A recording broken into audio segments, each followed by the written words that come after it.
What's going on, everyone? Welcome back to the channel. If you're new to the channel, my name is AkeemHaynes. I'm a two-time Olympian, Olympic bronze medalist, author, motivational speaker, and sports commentator. On my channel, we talk boxing, MMA, track and field, and of course, motivation and encouraging content. If this is something that you enjoy, then I hope that you subscribe to the channel. Now, let's get into the video. Riel Casimero versus Ryo Akaho. This one is happening in South Korea. Let's get into it. Let's start with Casimero. He's coming into this one with a record of 31 wins, 4 losses, and 21 wins by way of knockout. I did a breakdown video a few months back. I forgot which one it was. Maybe it was a Mark Mixayo one. And I mentioned Casimero, right? And there were a lot of people who were on the fence about Casimero, a lot of Filipinos who aren't big fans of him for various reasons. As I was reading the comments, I found it very interesting, right? And I don't know the full backstory. I would love to know more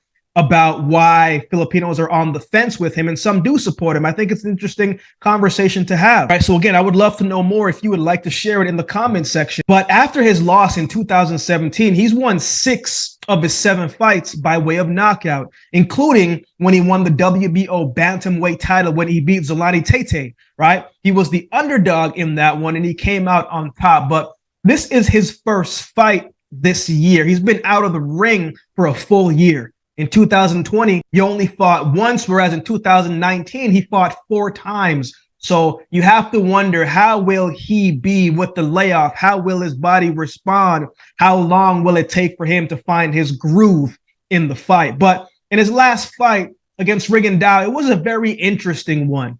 He did win by split decision, but it was interesting because it didn't even look like he respected Rigondeaux in that fight, because he was all offense in that fight to me, right? He started quickly, landed some big shots early. He scored a knockdown against Rigondeaux in the first round that the ref said wasn't a knockdown for whatever reason, but that was a knockdown. I get the sense that he was trying to make a big statement in that fight, because every shot is with bad intentions, whether it's from the inside or he's attacking on the outside. Against Rigondeaux, it looked like he just wanted to brawl. Right? He didn't want to do the whole chess match thing or really get into the whole sweet science of boxing. The man wanted to fight because he came in with his chin high and just wanted to let his hands go. And he got caught with some big shots in that fight. Casimero, he can take a shot. I mean, the man's got a chin. But I personally didn't like that game plan. And I think he got away with it with that type of game plan because Rigondeaux wasn't the same fighter as he was a couple years back, right? He was nearly 40 or 41 years old. I think now he's 42 or 43, right? But his punching power was down a little bit because Rigondeaux did hit him with some clean flush shots that backed him up a little bit, but you could see some of that punching power was starting to fade a little bit. Whereas against Zolani Tete, he was more patient, confident, but patient in his approach and his strategy. Use his feet to find the right angles and to take, and wasn't stagnant. He's explosive, so he can pounce on you quickly with a step and be out of your way without getting touched. I thought he fought very well and calculated. That version of Casimero was tough to beat. The version that fought Rigondeaux isn't as defensively responsible as he needs to be. If he fought in a way like that when they were supposed to fight, I mean, he would have got knocked out point blank.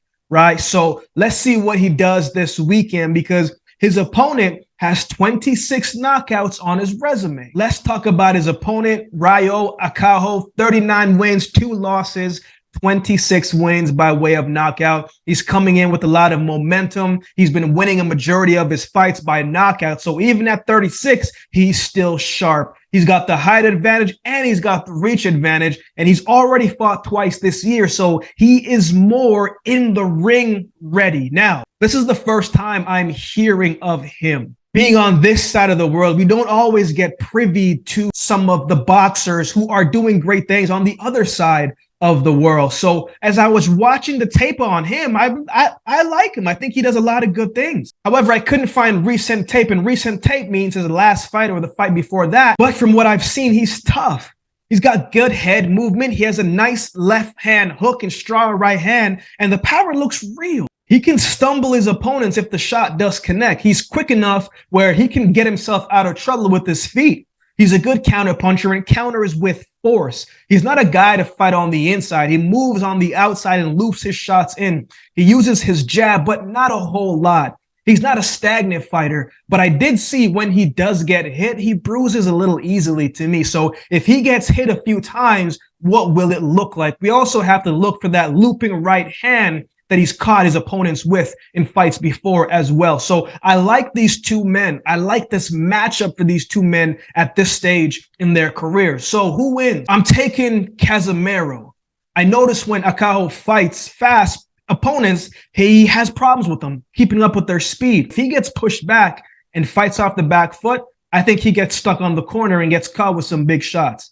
Casimero, he is used to taking risk, and he will take risk in order to get the stoppage. I'm not sure Akaho will do that, but he can hurt Casimero if Casimero isn't careful. If he comes in as aggressively and overconfident as he did against Rigondeaux, there's a good chance that he might get dropped in this fight. But ultimately, for me, I think the speed and the pressure will make Akaho uncomfortable. So I'm taking Riel Casimero win by late stoppage. What are your thoughts on this fight? Who do you have winning? Let me know in the comment section below. If you'd like to support the channel, there's a couple ways that you can do so. You can like, comment, share, and subscribe to the channel. If you'd like to support by way of donation, you can find options in the description below. Also, my Cash App handle will be on screen as well. Any amount goes towards the growth of this channel and will be greatly, greatly appreciated. So if you'd like to follow me on social media, you can find my social media handles on screen as well. So with all that being said, if you've been watching the video this long, do me a favor and subscribe to the channel, and we'll definitely see you